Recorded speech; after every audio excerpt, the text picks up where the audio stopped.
ହନୁମାନ କାହିଁକି ଅସୁର ରୂପ ନେଇଥିଲେ ଆଉ ତାଙ୍କର ଗଦା କିପରି ଚୋରି ହୋଇଥିଲା?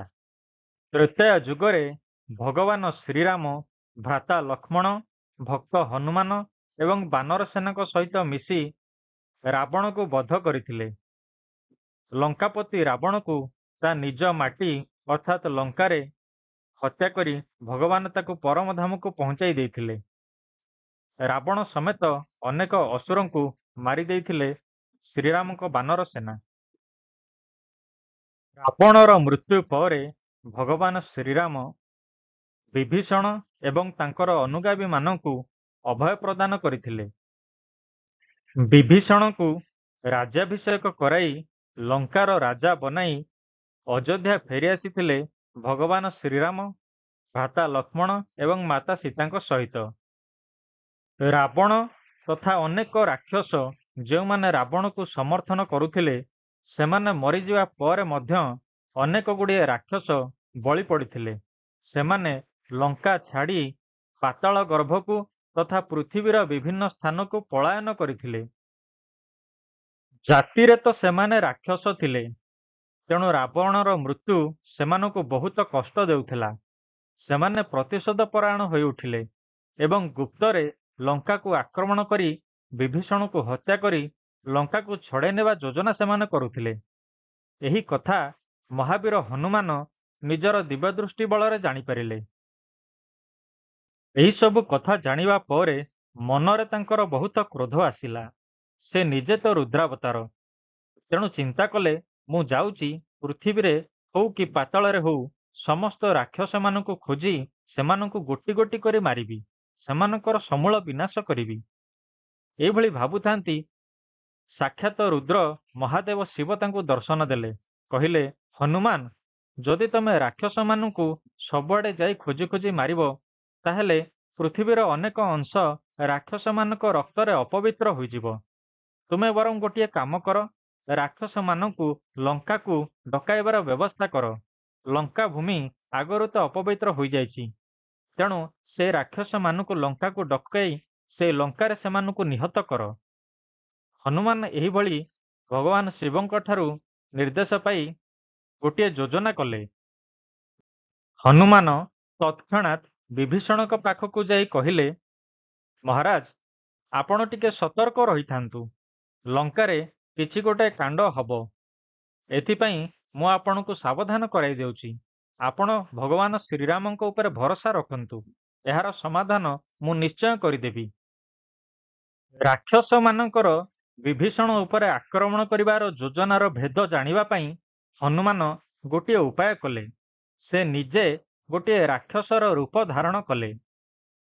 କେତେଗୁଡ଼ିଏ ରାକ୍ଷସଙ୍କୁ ନିଜର ଗଦା ଦ୍ୱାରା ପରାସ୍ତ କରି ସେମାନଙ୍କ ମନରେ ବିଶ୍ୱାସ ଜନ୍ମେଇ ପାରିଲେ ଯେ ସେ ହେଉଛନ୍ତି ମହାବଳୀ। ରାକ୍ଷସଙ୍କର ରାଜା ମନରେ ବିଶ୍ୱାସ ଜନ୍ମେଇଲେ ଯେ ସେ ରାକ୍ଷସମାନଙ୍କର ହିତ ଚାହାନ୍ତି। ରାକ୍ଷସ ରାଜା ତାଙ୍କର ବଳ ପରାକ୍ରମରେ ସନ୍ତୁଷ୍ଟ ହୋଇ ତାଙ୍କୁ ନିଜର ସେନାପତି ବନେଇଲେ ଏବଂ ଲଙ୍କାରେ କିଭଳି ଆକ୍ରମଣ କରାଯିବ ତାର ସମ୍ପୂର୍ଣ୍ଣ ଯୋଜନା ହନୁମାନଙ୍କୁ ବତାଇଦେଲେ। ହନୁମାନ ନିଜର ନାମ ରଖିଥିଲେ ହନୁମନ୍ତାସୁର। ହନୁମନ୍ତାସୁର ଉପରେ ରାକ୍ଷସମାନଙ୍କର ସମ୍ପୂର୍ଣ୍ଣ ଭରସା ଥିଲା, ତେଣୁ ସେ ସମସ୍ତ ଯୋଜନା ହନୁମାନଙ୍କୁ ଗୋଟି ଗୋଟି କରି କହିଦେଲେ। ଏହାପରେ ହନୁମାନ ଅର୍ଥାତ୍ ହନୁମନ୍ତାସୁର ସମସ୍ତ ରାକ୍ଷସମାନଙ୍କୁ ଲଙ୍କାକୁ ଆକ୍ରମଣ କରିବାକୁ ନିର୍ଦ୍ଦେଶ ଦେଲେ। ଯେତେବେଳେ ସବୁ ରାକ୍ଷସଗଣ ଲଙ୍କାରେ ଏକାଠି ହେଲେ, ସେତେବେଳେ ହନୁମନ୍ତାସୁର ନିଜ ରୂପ ଛାଡ଼ି ଅସଲି ହନୁମାନ ରୂପରେ ଆବିର୍ଭାବ ହେଲେ ରାକ୍ଷସମାନଙ୍କ ଆଗରେ ଏବଂ ସମସ୍ତଙ୍କୁ ଗୋଟାଏ ପରେ ଗୋଟାଏ ମାରି ନିହତ କଲେ। ସବୁ ରାକ୍ଷସମାନଙ୍କୁ ହତ୍ୟା କରିସାରିବା ପରେ ସେ ଯାଇ ସନ୍ତୁଷ୍ଟ ହେଲେ ଏବଂ ବିଭୀଷଣ ତଥା ସମସ୍ତ ଲଙ୍କାନଗରୀକୁ ଏବଂ ପୃଥିବୀକୁ ରାକ୍ଷସମାନଙ୍କ କବଳରୁ ମୁକ୍ତ କରିଥିଲେ। ଭଗବାନ ହନୁମାନ ହେଉଛନ୍ତି ବଜରଙ୍ଗବାଲି। ସେ ସାକ୍ଷାତ ରୁଦ୍ରାବତାର। ଭଗବାନ ବିଷ୍ଣୁ ଏବଂ ଭଗବାନ ଶିବଙ୍କର ଅଂଶତତ୍ତ୍ୱ ତାଙ୍କ ଶରୀରରେ ଅଛି। ତାଙ୍କର ପ୍ରମୁଖ ଆୟୁଧ ହେଉଛି ଗଦା। ସେ ଗଦା ଦ୍ୱାରା ହିଁ ସେ ଅନେକ ଶତ୍ରୁକୁ ନିପାତ କରିଥାନ୍ତି। ହନୁମାନଙ୍କ ଗଦାର ନାମ ହେଉଛି କୌମୋଦକୀ।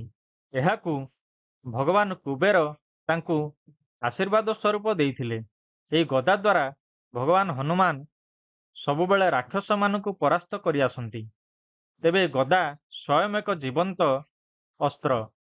ଏହି ଗଦା କିପରି ହନୁମାନଙ୍କ ଠାରୁ ଚୋରି ହୋଇଥିଲା, ଆସନ୍ତୁ ସେହି ବିଷୟରେ କହୁଛି। ରାମ ନାମ ଶୁଣିଲେ ହନୁମାନ ସମ୍ପୂର୍ଣ୍ଣ ସୃଷ୍ଟିକୁ ଭୁଲି ଯାଆନ୍ତି। ଆଉ ଯଦି ନିଜେ ରାମ ନାମ ନେଇ ଧ୍ୟାନ କରୁଥାନ୍ତି, ତାହେଲେ ସେ ତ ସମ୍ପୂର୍ଣ୍ଣ ଭୋଳା ବାବା ହେଇଯାଆନ୍ତି। ଏଇଭଳି ଜଙ୍ଗଲରେ ହନୁମାନ ଥରେ ରାମ ନାମ ନେଇ ଧ୍ୟାନ କରୁଥିଲେ। ତପସ୍ୟାରେ ରତ ଥାନ୍ତି, ଗଦାଟିକୁ ତଳେ ଥୋଇ ଦେଇଥାନ୍ତି। ସେଥିପ୍ରତି ତାଙ୍କର ଧ୍ୟାନ ହିଁ ନଥାଏ। ସେଇ ଗଦାକୁ ଅନେକ ରାକ୍ଷସୀଙ୍କର ଭୟ। ତେଣୁ ଜଣେ ରାକ୍ଷସୀ ବିରୂପା ଜଣେ ସୁନ୍ଦରୀ ସ୍ତ୍ରୀ ରୂପେ ହନୁମାନଙ୍କୁ ଅନୁସରଣ କରୁଥିଲା।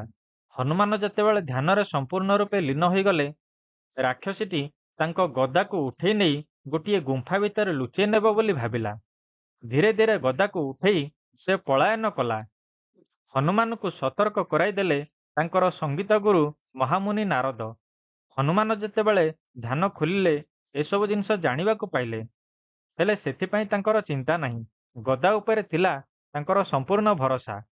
ଯେଉଁଭଳି ଭଗବାନଙ୍କର ସୁଦର୍ଶନ ଚକ୍ର ଏବଂ ଭଗବାନଙ୍କର ଅନେକ ଗୁଡ଼ିଏ ଆୟୁଧ ସ୍ୱୟଂ ଗୋଟିଏ ଗୋଟିଏ ଜୀବନ୍ତ ଦେବତା, ସେହିଭଳି ହନୁମାନଙ୍କ ଗଦା ମଧ୍ୟ ଏକ ଜୀବନ୍ତ ଦେବତା। ଗଦା ତାର କମାଲ ଦେଖେଇଥିଲା। ରାକ୍ଷସୀକୁ ପିଟି ପିଟି ନଇଁଆତ କରିଦେଲା। ରାକ୍ଷସୀ ଭୟରେ ପଳାୟନ କରିଥିଲା ଏବଂ ଗଦା ପୁନଶ୍ଚ ହନୁମାନଙ୍କ ନିକଟକୁ ଫେରି ଆସିଥିଲା।